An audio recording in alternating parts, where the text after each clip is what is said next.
Vector product of two vectors है ना, cross product of two vectors इसे बोलते हैं, क्रॉस प्रोडक्ट भी इसे बोला जाता है। इसको, इस प्रोडक्ट को आप किससे रिप्रेजेंट करते हैं? क्रॉस से रिप्रेजेंट करते हैं, इसलिए इसको क्रॉस प्रोडक्ट कहा गया।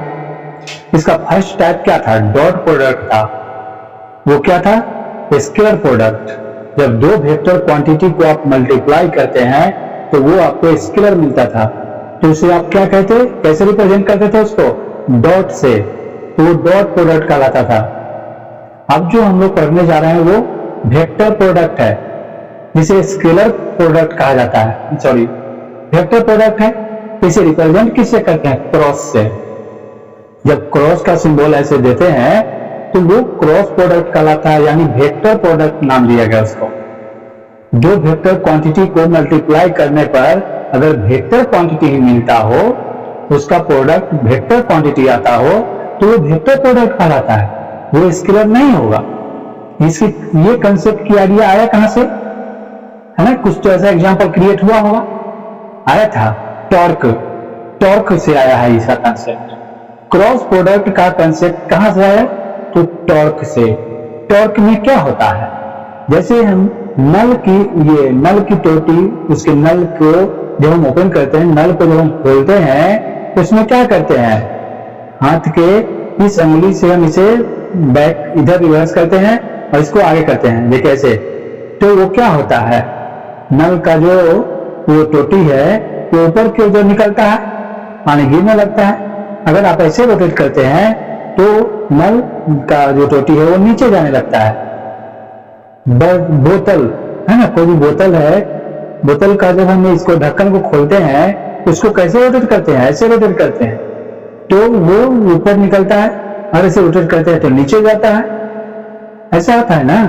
तो दो फोर्स अप्लाई करने पर दो वेक्टर क्वांटिटी का प्रोडक्ट वेक्टर ही आता हो तो वो वेक्टर प्रोडक्ट कहलाता है। इसका कंसेप्ट टॉर्क से मिला है। कोई भी कंसेप्ट जो आया है किसी न किसी एग्जांपल से, किसी न किसी सोर्स से क्रिएट हुआ है। तो कौन सा सोर्स है, उस सोर्स को जरा ध्यान रखिए, तो कभी भी आप भूलिएगा नहीं, सोर्स को ही ध्यान रखना है। तो वही ध्यान रखना है कि क्रॉस प्रोडक्ट के लिए क्या सोर्स बताते सर, और सोर्स तो हर कोई जानता है, उसके बारे में क्या क्या। देखिए जैसे नल के, नल खोलने की प्रोसेस, आपका ढक्कन को खोलने का, बोतल को ढक्कन को नचाने का तरीका, ये सब क्या है? ये सब क्या है? सब क्रॉस प्रोडक्ट का एग्जांपल है। कोई नट खोलने जाते हैं आप, कोई भी नट बोल्ट होता है ना, उसे जब आप खोलने जाते हैं तो कैसे रोटेट करेंगे जिससे वो ऊपर निकलेगा, और किस टाइप से रोटेट करेंगे, क्लॉकवाइज और एंटी क्लॉकवाइज की बात होगी, तो इसके कारण आपको अप या डाउन डायरेक्शन पता चलता है। तो वहां पे क्रॉस प्रोडक्ट का यूज किया जाता है। क्रॉस प्रोडक्ट का यूज बहुत जगह पे यूज होगा इसका, ठीक ना। तो अभी तो हम लोग स्टार्टिंग में, तो क्रॉस प्रोडक्ट होता क्या है? Vector product. दो वेक्टर क्वांटिटी का प्रोडक्ट जब वेक्टर आता हो वो वेक्टर प्रोडक्ट कहलाता है। चलिए इसे डिफाइन करेंगे, उसके प्रॉपर्टीज को हम लोग पढ़ेंगे। देखिए क्या है इसका नेक्स्ट पॉइंट हम लोग का क्या है? सेकंड, दूसरा पॉइंट हम लोग लिखा है प्रोडक्ट ऑफ वेक्टर का क्या है? Vector product. देखिए वेक्टर प्रोडक्ट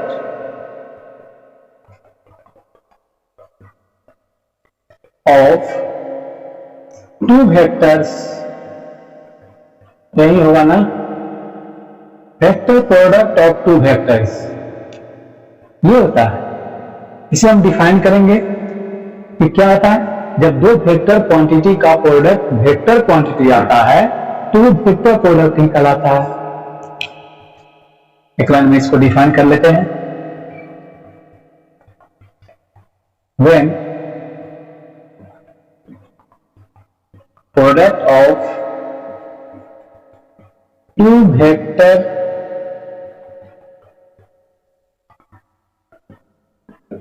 quantities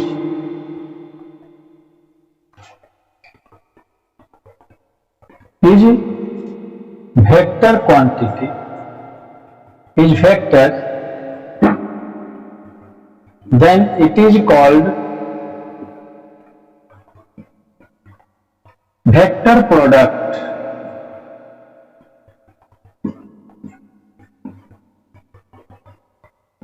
इसे वेक्टर प्रोडक्ट कहा जाएगा।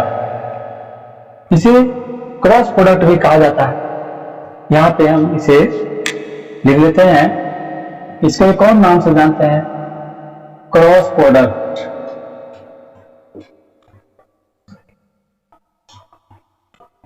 क्रॉस प्रोडक्ट भी कहा जाता है इसे। इसे दूसरी तरीके से भी डिफाइन करते हैं। दूसरा क्या प्रोसेस है डिफाइन करने का? देखिए यही होता है ना, दो वेक्टर क्वांटिटी का प्रोडक्ट वेक्टर कैसे आता है। देखिए यहां पे मान लीजिए इधर में वेक्टर ए है और एक दूसरा वेक्टर बी इधर है, ये इसके बीच का एंगल है थीटा। जब हम ए से बी की ओर रोटेट कराएंगे, ए से बी की ओर रोटेट कराएंगे, ऐसे रोटेट कराएंगे, तो क्या होगा, इससे हम इस पे परपेंडिकुलर डाल देते हैं, सही होगा ना? Okay,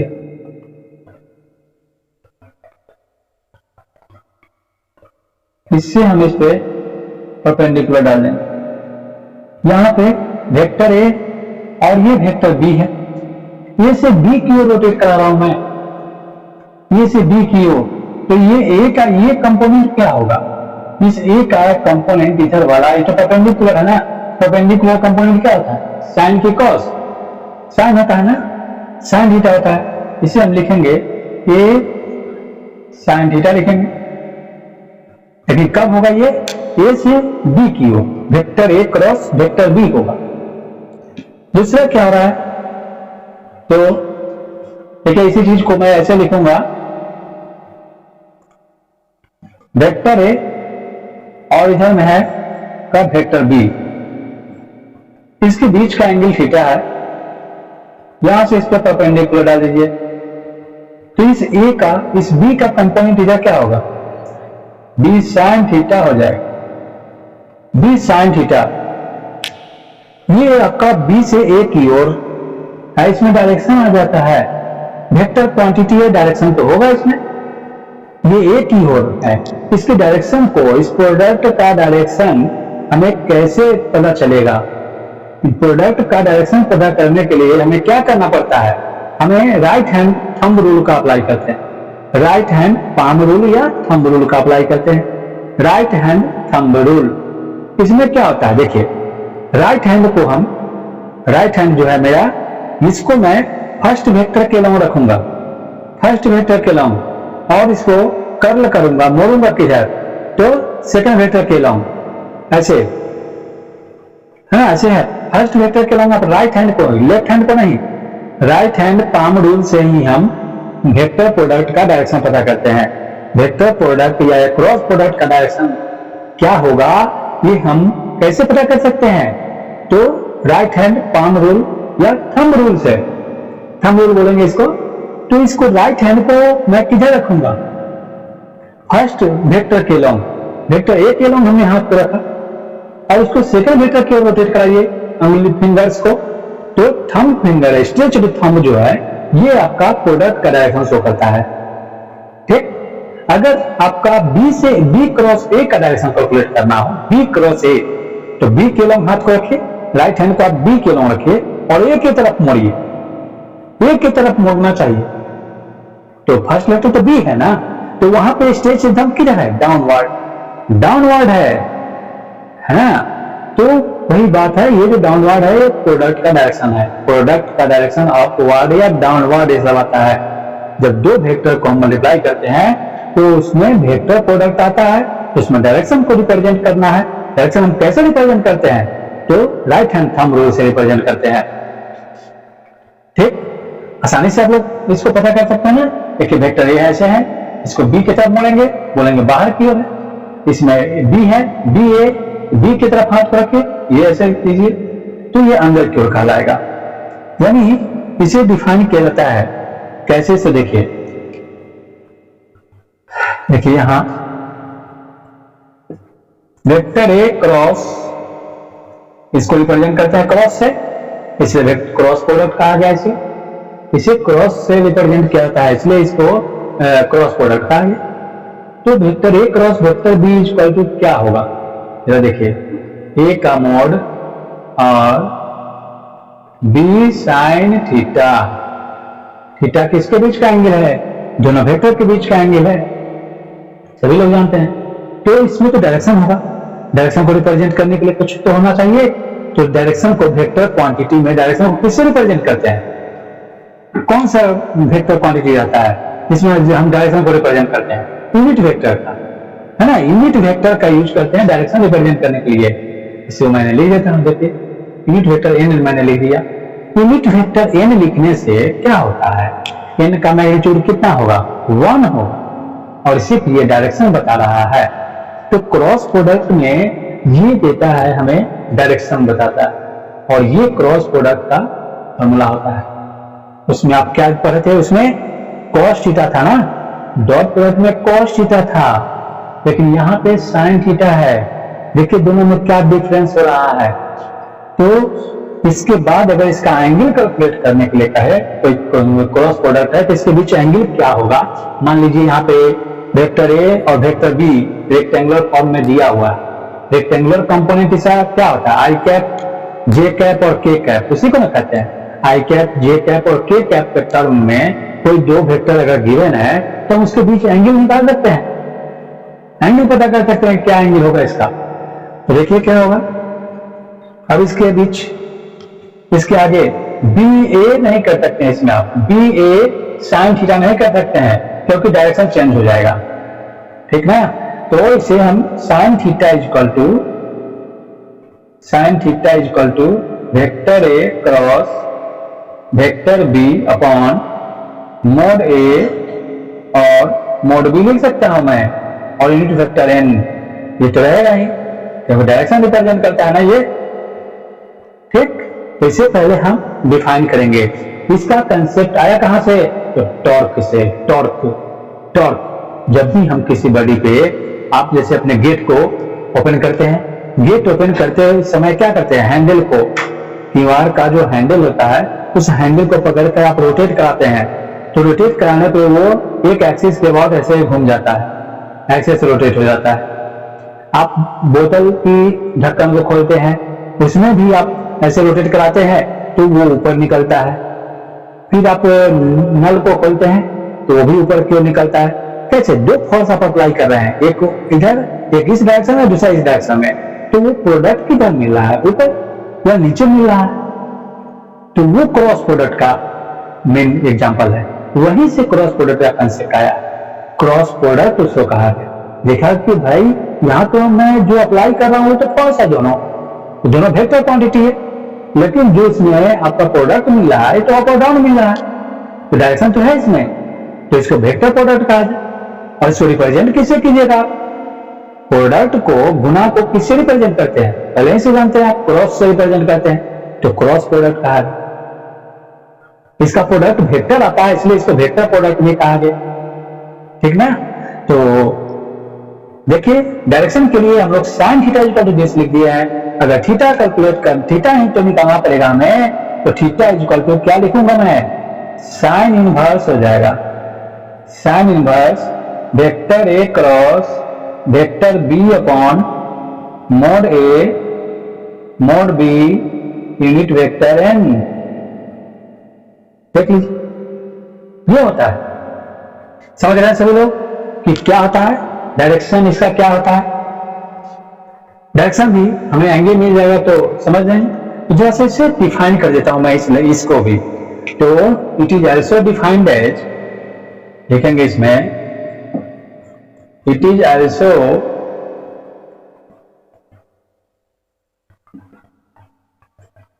defined as the product of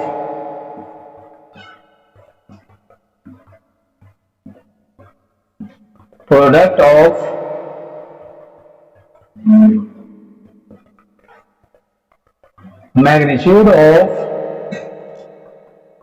a vector a and a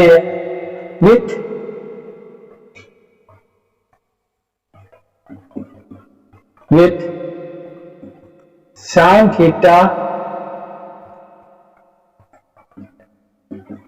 multiple of vector B. इस टाइप से भी आप इसको डिफाइन कर सकते हैं। डिफिनेशन को रटने की जरूरत नहीं है, समझ गया इसको। इसमें डायरेक्शन भी होता है, इसका डायरेक्शन रिप्रेजेंट कौन करता है, तो राइट हैंड थंब रूल से रिप्रेजेंट करते हैं। भी एक बोतल का ये ढक्कन खोलते हैं, वहां भी क्रॉस प्रोडक्ट होता है। कोई नट खोलने जाते हैं, वहां भी क्रॉस प्रोडक्ट होता है। तुरंत वहां पे कोई नट खोल रहा है कोई आदमी, और उसे आइडिया नहीं मिल रहा है कि हमें किधर किस डायरेक्शन में खोलना चाहिए, तो आप वहां जाइए और उसे क्रॉस प्रोडक्ट वाला कंसेप्ट को अप्लाई कीजिए, और क्योंकि आपको पता चल जाएगा कि इस नट को बाहर निकालना है या टाइट करना है। टाइट करने के लिए अंदर जाएगा, अंदर जाने के लिए उसको किधर से क्लॉकवाइज रोटेट करना चाहिए या एंटी क्लॉकवाइज रोटेट करना चाहिए, ये आप उसे बताइए। जो क्रॉस प्रोडक्ट जानता है, इसीलिए कहा जाता है ना, आप देखेंगे धीरे धीरे जब आप पूरे फिजिक्स पढ़िएगा, 18 चैप्टर पढ़ लीजिएगा, तो आपको चारों तरफ अपना जो भी फेनोमेना डेली लाइफ में होता है वो सब फिजिक्स दिखेगा, सब दिखेगा कि इसका क्या कारण है। फीलिंग होगा, महसूस होगा कैसे होता है, ठीक ना। तो चलिए अभी तो स्टार्टिंग में है, इसका कहाँ पे है, इसका एप्लीकेशन क्या है वो ध्यान रखना है। चलिए इसे नोट कर लीजिए यहाँ पे। मान लीजिए ये है वेक्टर ए, ठीक ना, और ये है आपका वेक्टर बी। इससे आप इस पर परपेंडिकुलर डाल दिए तो बी साइन थीटा हुआ है, यहां ये थीटा है, बी साइन थीटा। इसका डायरेक्शन किधर होगा, हमें ए से बी की ओर दिखाना है, तो हम बी से ए पे परपेंडिकुलर डाले हुए हैं, इसलिए ये होगा क्या, vector B cross vector A, vector B cross vector A, B से ए की ओर। तो आप बी की तरफ हाथ को रखे और ए की तरफ मोड़ रहे हैं, तो डायरेक्शन किधर होगा, अंदर की ओर। स्ट्रेच विद थंब का डायरेक्शन, तो देखिए बी की तरफ मैंने हाथ को रखा और मोड़ रहा हूं मैं ए की ओर, ऐसे मोड़ रहा हूं मैं फिंगर्स को, मेरे हाथ पे ध्यान दीजिएगा ऐसे। तो स्ट्रेच विद थंब किधर है, अंदर की ओर है। तो स्ट्रेच थंब जब अंदर है तो इसका सिंबल होता है कैसा, जब अंदर की ओर होता है ना तो उसका सिंबल होता है क्रॉस, ऐसे। देखिए इस सर्किल के अंदर क्रॉस सिंबल जब रहेगा तब समझ जाएगा कि इस प्रोडक्ट का डायरेक्शन अंदर की ओर है, इनवर्ड, इनवर्ड कहेंगे। और ये जो हम रोटेट करा रहे हैं वो क्या हो रहा है, क्लॉकवाइज ना हो रहा है। देखिए तो मैंने हैंड को रखा और क्लॉकवाइज में रोटेट कर रहा हूं, तो क्लॉकवाइज, क्लॉकवाइज रोटेट कराने पे अंदर की ओर आता है, ये ना है क्लॉकवाइज, क्लॉकवाइज रोटेट कराने पे अंदर की ओर आता है प्रोडक्ट इसका, ठीक। अब दूसरी बात क्या कि ए क्रॉस बी रहेगा, मान लीजिए कि इधर में बी है और इधर में ए है, वेक्टर ए, यहां पर थीटा है, इससे आप इस पे परपेंडिकुलर डाल दीजिए। तो ए का इधर की ओर क्या होगा, ये कंपोनेंट ए, सॉरी हाँ, ए साइन थीटा होगा, ए साइन थीटा लिखेंगे हम इसमें। तो यहां पे क्या होगा, vector A cross vector B, A से बी की ओर, ए की तरफ आप फर्स्ट वेक्टर की ओर हैंड को रखिए और सेकंड वेक्टर की ओर इसको फिंगर से कर्ल कीजिए, मोड़िए। कर्ल मींस मोड़ना होता है। ये जो थंब स्ट्रेच थंब है ये किधर है, बाहर की ओर है, तो ये स्ट्रेच थंब बाहर की ओर हो जाता है। बाहर की ओर का सिंबल क्या हो जाता है, ऐसा सिंबल होता है। देखिए इस सर्किल के अंदर डॉट होता है, इसका मतलब समझना है आपको कि आउटवर्ड, आउटवर्ड होता है। लेकिन ये कैसे रोटेट हुआ है, क्लॉकवाइज की एंटी क्लॉकवाइज। तो देखिए ए की तरफ हाथ रखा मैं, एंटी क्लॉकवाइज रोटेट करा रहा हूं मैं अपने हैंड को, एंटी क्लॉकवाइज। तो एंटी क्लॉकवाइज आप रोटेट कराइएगा, ये बाहर की ओर हमेशा प्रोडक्ट का डायरेक्शन होता है। ये जो डायरेक्शन है एंटी क्लॉकवाइज है, देखिए ऐसे रोटेट करा रहा हूं मैं, इसको कहा जाएगा एंटी क्लॉकवाइज।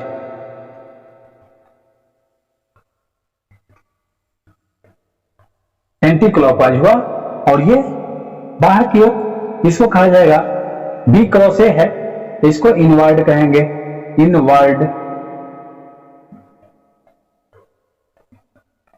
इनवर्ड हुआ और ये आउटवर्ड हो जाता है।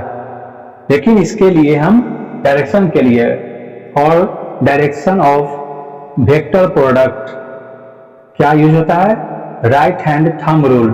Right hand thumb rule is applied, heading में लिखेंगे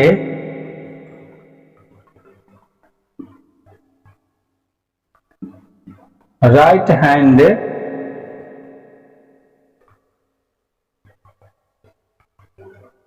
thumb rule is applied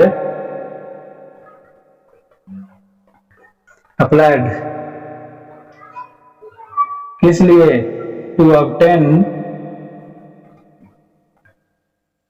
direction of vector product,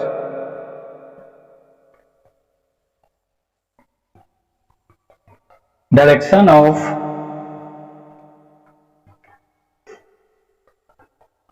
vector product. ठीक, क्या होता है इस राइट हैंड थंब रूल में, क्या होता है राइट हैंड थंब रूल में होता है कि अपने राइट हैंड को हम फर्स्ट वेक्टर के लॉन्ग रखते हैं और फिंगर्स को सेकंड वेक्टर की ओर कर्ल करते हैं, तो स्ट्रेच्ड थंब हमें उस प्रोडक्ट का डायरेक्शन शो करता है। ठीक, इसी बात को हमें लिखना है। When right hand palm is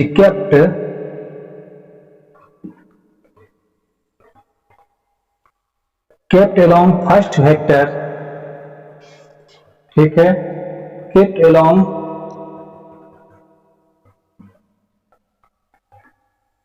first vector and fingers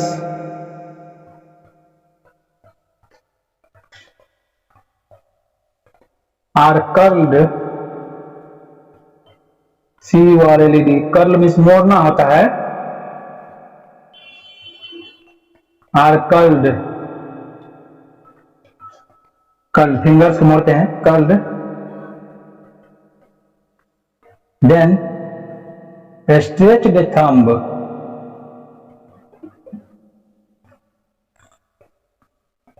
stretched thumb shows,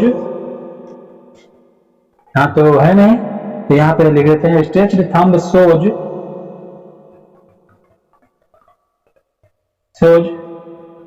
direction of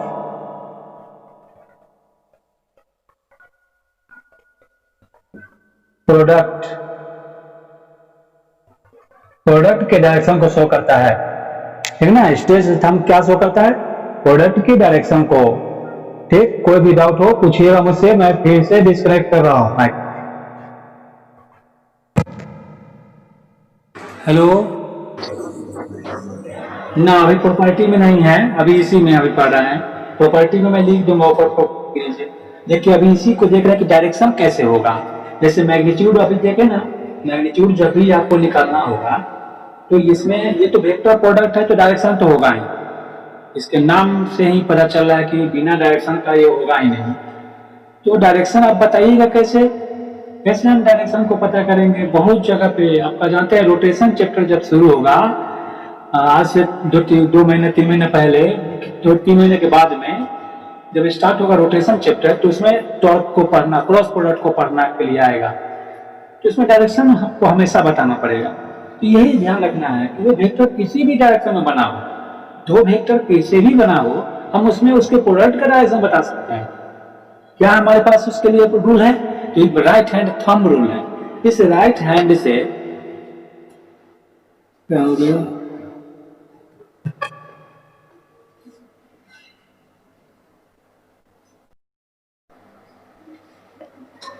इसे ही आपको नोट करना है।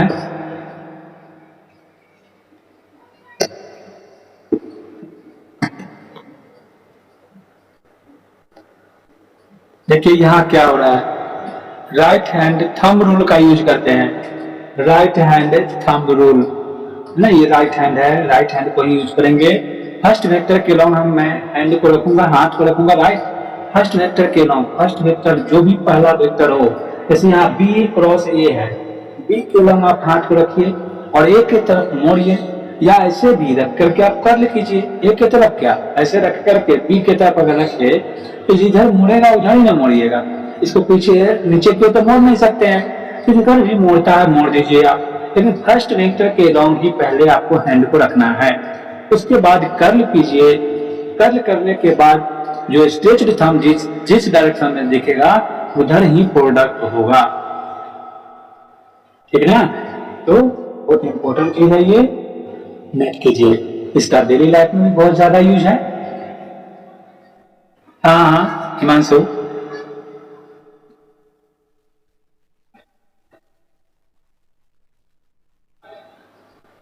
फर्स्ट वेक्टर के लॉन्ग इनवर्ड हमेशा नहीं जाएगा, वो तब जाएगा जब आप देखिए यहाँ क्लॉकवाइज और एंटी क्लॉकवाइज की बात हो रही है। क्लॉकवाइज जैसे यहाँ देखिए फर्स्ट वेक्टर बी है, बी क्रॉस ए लिखा हुआ है, तो बी क्रॉस ए में फर्स्ट वेक्टर बी है, बी की तरफ आपका इस टाइप से बी और ए लिखा हुआ है, ऐसे कहीं बी यहाँ भी लिखा हो सकता है ना, तो इस पर डिपेंड करता है। तो आपको फर्स्ट वेक्टर है, फर्स्ट वेक्टर जिधर बना हो, यहाँ हो सकता है या फर्स्ट वेक्टर यहाँ हो सकता है, तो फर्स्ट वेक्टर आपका जिधर बना हुआ है वहां उसके अलावा पहले आप हैंड को ले जाइए, तो उसके बाद उसको मोड़िए और देखिए कि आपका जो स्ट्रेस थंब है वो किधर हो रहा है। तो देखेंगे इसमें क्लॉकवाइज जब हो रहा है, यहाँ देखिए नहीं सेकंड वेक्टर की ओर कैसे, वो जो सेकंड वेक्टर की ओर अपने आप मुड़ेगा, जिधर भी मुड़ेगा ना वो सेकंड वेक्टर की ओर ही मुड़ सकता है। जैसे बी ऐसे है ना, बी बी वेक्टर ऐसे है, अगर मैं ऐसे रखूंगा बी की तरफ हैंड को, देखिए बी ऐसे मैंने हाथ को रखा, तो किधर मुड़ूंगा, इधर ही मुड़ेगा, ऊपर तो मुड़ेगा नहीं ये हाथ, ऊपर मुड़ेगा बताइए, ऊपर तो मुड़ेगा नहीं, तो जिधर भी मुड़ रहा है वो मैटर नहीं कर देगा कि सेकंड वेक्टर को ही मुड़ना चाहिए, नहीं। हाँ लेकिन एक बात है कि कोई स्टूडेंट आपका ये कह सकता है कि सर तो फिर हम फर्स्ट वेक्टर को ऐसे हाथ को रख देंगे और इसको ऐसे मोड़ देंगे हम, है ना। वो ऐसे भी कह सकता है कि ऐसे रख करके फर्स्ट वेक्टर बी है ना, तो बी की तरफ मैं हैंड को ऐसे रखूंगा, तो सेकंड वेक्टर की ओर मुड़ने वाली जो बात है वो ध्यान में रखना ही पड़ेगा, सेकंड वेक्टर की तरफ मुड़ना चाहिए। आप अपने हैंड को फर्स्ट में फर्स्ट वेक्टर के लॉन्ग ऐसे रखिए कि सेकंड के वेक्टर की तरफ मुड़ता मुड़ता हो। आप ही आप जैसे कहें कि जैसे सर ऐसे होगा, इधर से हैंड को रखे और ऐसे मोड़ दिए तो अंदर की ओर होगा, ये सही, ये राइट डायरेक्शन है, राइट प्रोसेस है, सही प्रोसेस है। लेकिन दूसरा आपका फ्रेंड कहा कि सर जब मोड़ना ही है और सेकंड वेक्टर से कोई मतलब ही नहीं है, तब तो मैं ऐसे भी रख के मोड़ दूंगा, है ना, तब तो उसके लिए अलग डायरेक्शन आ जा रहा है क्या। ऐसे रख के जब ऐसे रख करके जब ऐसे मोड़ रहे तो अंदर की ओर है, और ऐसे रखने के बाद जब आप ऐसे मोड़ते हैं तो भी अंदर की ओर ही जा रहा है, लेकिन ये प्रोसेस नहीं, इसको ये ध्यान रखेंगे सेकंड प्रोसेस के सेकंड वेक्टर की तरफ मोड़ना है, समझ गए। सेकंड वेक्टर की तरफ मोड़िएगा, उसके बाद इसका जिधर डायरेक्शन होगा उधर ही प्रोडक्ट का डायरेक्शन माना जाएगा।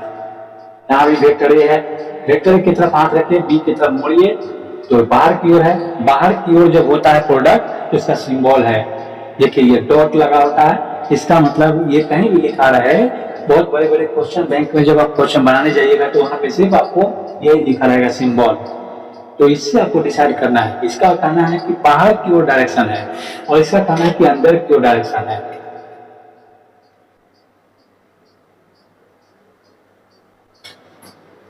नोट कर लीजिए इसको।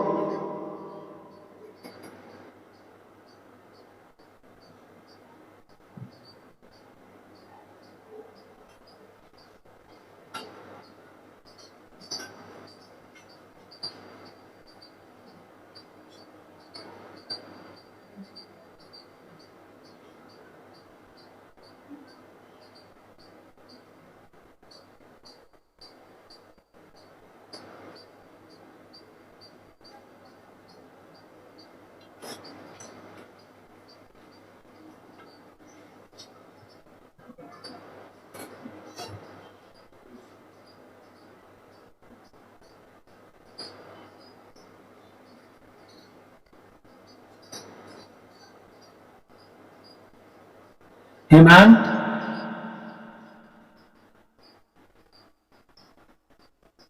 हेलो हेमंत, कोई डाउट नहीं है इसमें?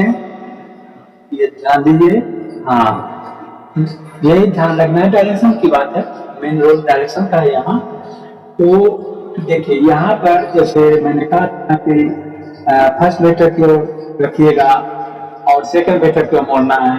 तो इसमें जब फर्स्ट वेक्टर को हाथ रख के मोड़ते हैं तो अंदर की ओर मिल रहा है, और ऐसे रख करके जब मोड़ते हैं फिर भी अंदर की ओर ही हो रहा है। लेकिन यही रूल आपका इसके लिए नहीं सूट कर रहा है, इसमें अपोजिट डायरेक्शन हो जा रहा है। तो इसलिए हमेशा ये ध्यान रखना है कि सेकंड वेक्टर की ओर फिंगर्स कर्ल होना चाहिए।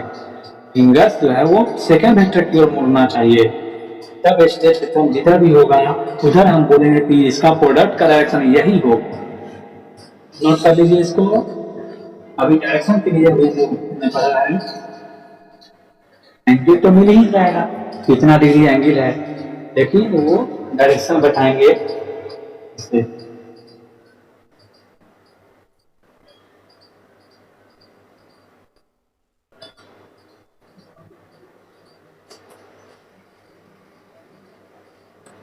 कहीं भी डाउट हो पूछिएगा, माइक डिस्कनेक्टेड है।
हाँ, मैं सो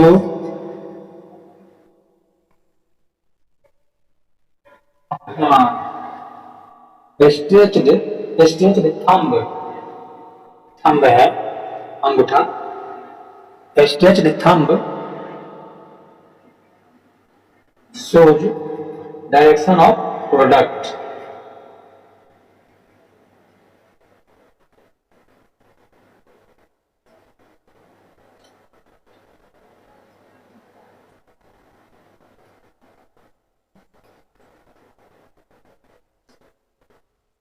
ठीक ठीक है, देखिए अब हम लोग पढ़ेंगे इसके प्रॉपर्टीज को।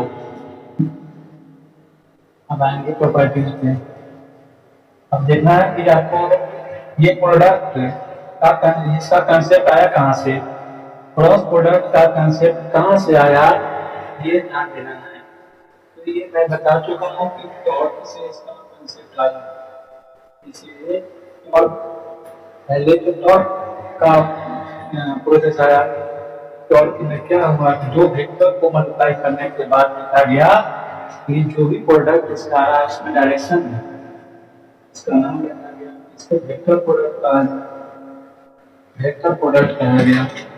इसका डायरेक्शन के लिए भी राइट हैंड थंब रूल का यूज किया गया।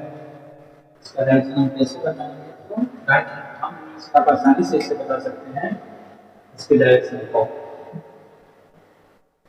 कहीं भी होगा, जैसे आप, मैं बता रहा हूँ कि जैसे नट खोलते हैं, बोतल का ढक्कन खोलते हैं, इन सब में क्रॉस प्रोडक्ट का यूज होता है, क्रॉस प्रोडक्ट का यूज होता है।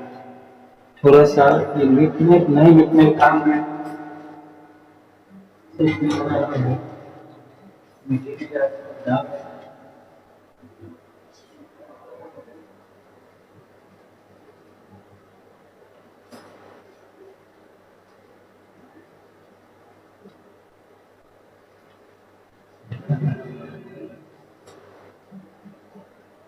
देखिए, अब इसके बाद क्या है, प्रॉपर्टीज पे आएंगे।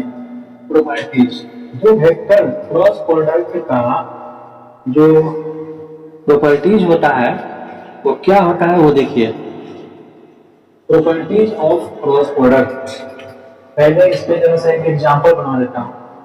एक एग्जांपल है क्या, ये आया कहाँ से, तो कंसेप्ट ऑफ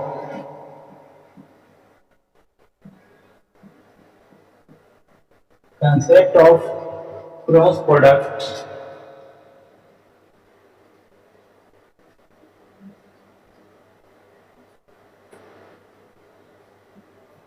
क्रॉस प्रोडक्ट का कंसेप्ट कहाँ से आया है, तो ये टॉर्क से, ये based upon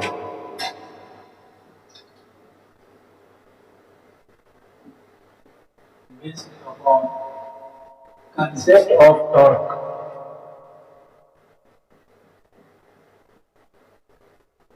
concept of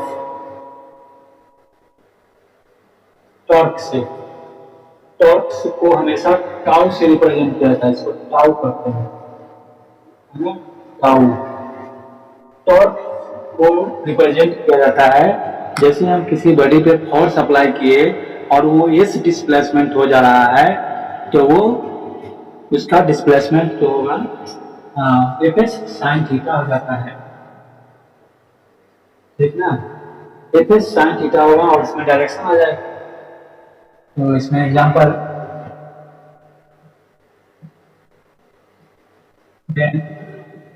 vector F force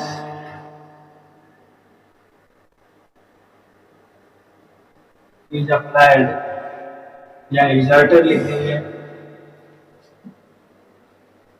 exerted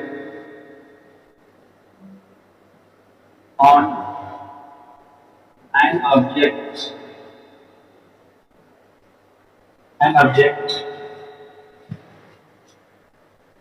and object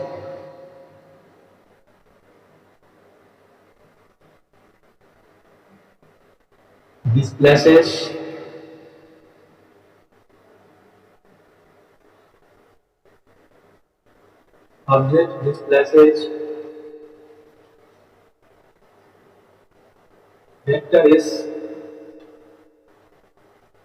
vector is displacement,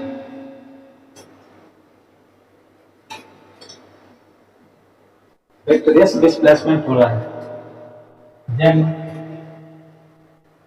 torque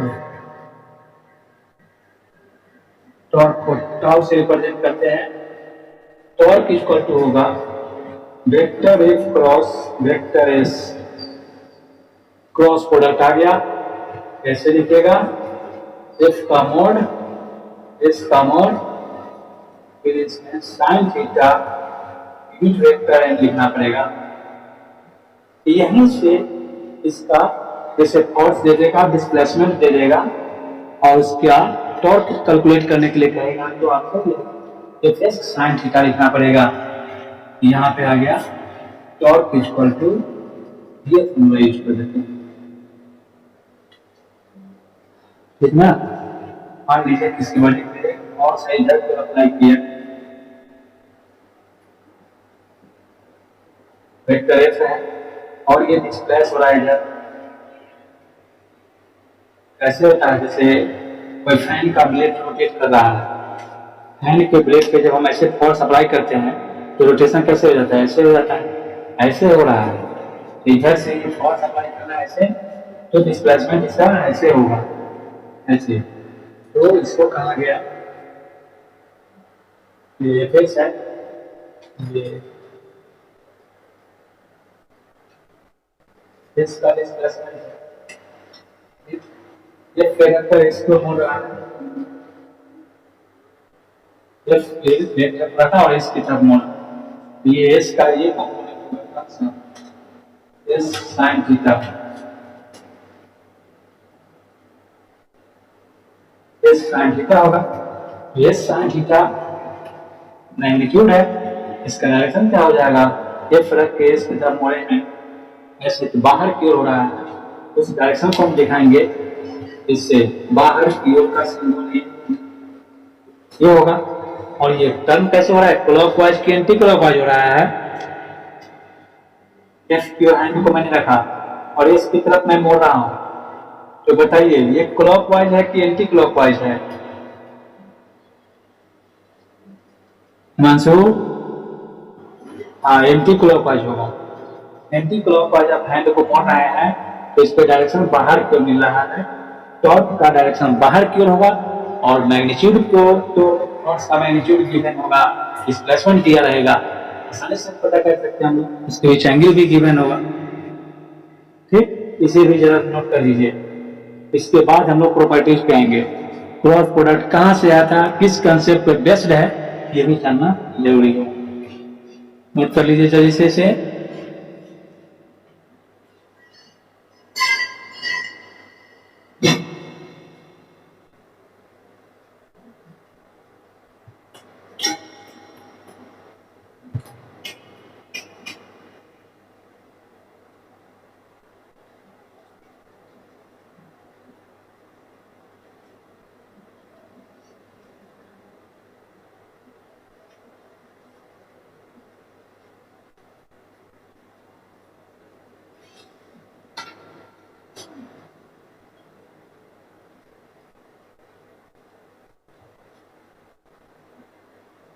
जानते हैं टॉर्क होता है जब किसी बॉडी को रोटेट कराने के लिए जो फोर्स अप्लाई करते हैं, रोटेशनल।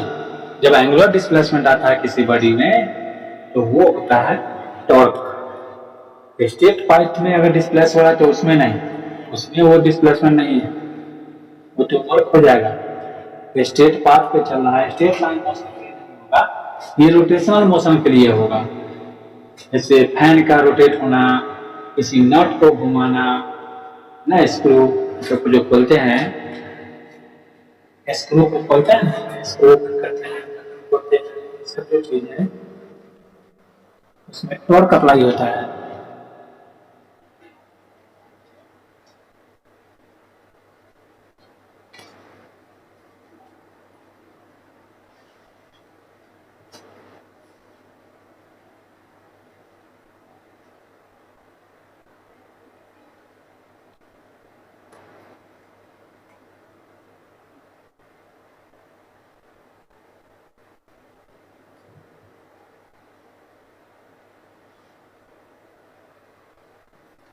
टॉर्क को डिफाइन कर देता हूं ताकि आपके मन में ये डाउट न रहे, टॉर्क क्या होता है।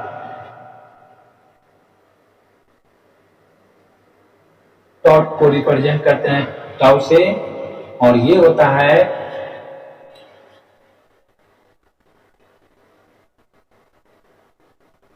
when a force is applied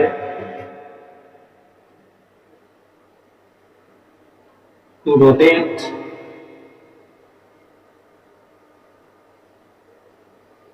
an object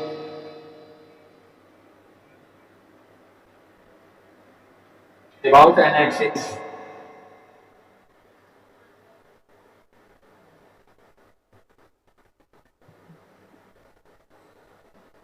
जानते हैं, है ना? फैन में जो बीच में रॉड लगा होता है वो क्या है, एक्सिस है, वो सब एक्सिस में होता है। तो एक्सिस पे अबाउट किसी बॉडी को रोटेट कराने के लिए जो फोर्स अप्लाई किया था किसी ऑब्जेक्ट पे, वो होता है टॉर्क। उसे टॉर्क कहा जाता है। यानी टॉर्क क्या है? टॉर्क एक फोर्स होता है। Torque is a force which is used to rotate an object.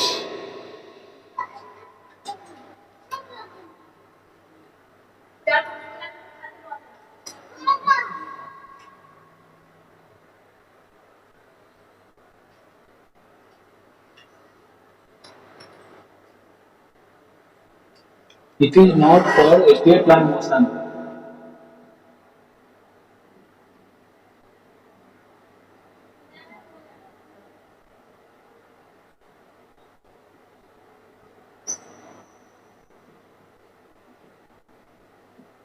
Straight line motion के लिए ये नहीं होता।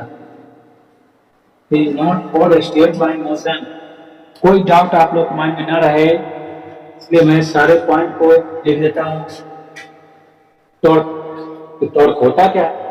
एग्जाम्पल में बताया हमने कि वो नल खोलना, ना टैप को ओपन करना, उसका में आपका बोतल को खोलना, ढक्कन खोलना, ये सब क्या है? सब टॉर्क क्रॉस प्रोडक्ट पे डिपेंड करता है। क्रॉस प्रोडक्ट पे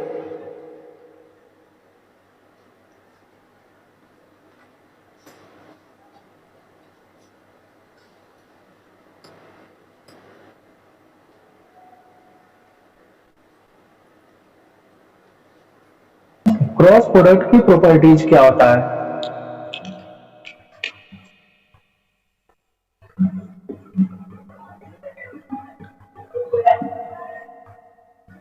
प्रॉपर्टीज में हमें पहले देखना है, इसमें तो डायरेक्शन है, ये कम्यूटेटिव लॉ को फॉलो करेगा या नहीं, ये देखना है। अगर आपको कोई कहे vector A cross vector B is equal to vector B cross vector A, क्या होगा? क्या ये वेक्टर ए और vector B, vector A cross B vector B cross A के बराबर हो सकता है क्या? डायरेक्शन इसका अपोजिट हो जाएगा ना, इसके कारण बिल्कुल सकते हैं। आप अगर ए क्रॉस बी करते हैं, ये ऐसे होता है, एक की तरफ हाथ क्लॉक करके बी की तरफ ऐसे, अगर इसको क्लॉकवाइज लेते हैं तो बी क्रॉस ए तो ऐसे हो जाएगा, है ना, ऐसे आएगा।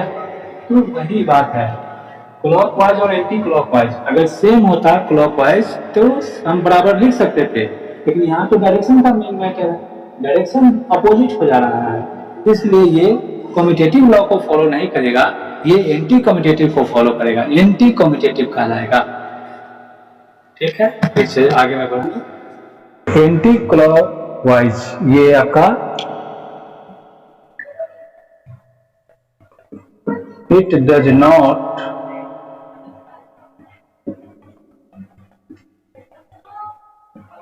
Follow commutative law,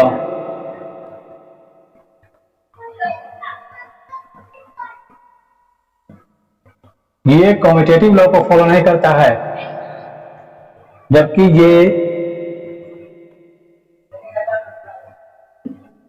while it follows anti commutative law,